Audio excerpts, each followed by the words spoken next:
দেখো, পৃথিবীতে ক্রমশ জলের অভাব হচ্ছে। এদিকে চাষবাস করার জন্য প্রচুর জলের দরকার। আবার এই বৃষ্টির খামখেয়ালিপনার জন্য মাঝে মাঝে আমাদের জলের অভাবে ভুগতে হয়। তাই আমাদের সেচ ব্যবস্থাকে উন্নত করতে হবে। যাদের ছোট জমি তাদের জন্য মাইক্রো ইরিগেশন সিস্টেমের ব্যবস্থা করতে হবে। সে তো অনেক খরচা। আরে না না, খরচা কোথায়? পশ্চিমবঙ্গ সরকারের সেচ বন্ধু প্রকল্প আছে তো। পাম্প সেট কিনতে গেলে আমাদের দিদির সরকার সাবসিডি দেবে, মানে ভর্তুকি। আর তার সাথে কারেন্টের কানেকশনও করে দেবে। তাতে কি হবে? বিদ্যুৎ চুরি অনেকটা কমে যাবে। আর তার সাথে রয়েছে ওই যে লিখলাম জল ধরো জল ভরো প্রকল্প, মানে বৃষ্টির জল বা রোজকার ব্যবহারের জল ধরে রেখে কিভাবে তাকে সেচের কাজে ব্যবহার করা যায় সেটা আমরা সবাই শিখব।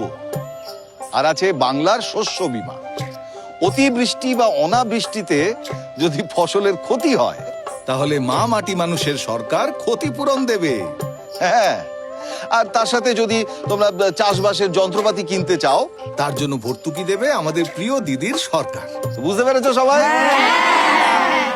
বেশ, এবারে তোমাদের কাজ হচ্ছে তোমরা নিজেরা যেটা বুঝলে সেটা অন্যদেরকে বোঝাবে, বাড়ি বাড়ি গিয়ে সবাইকে বোঝাবে, ঠিক আছে?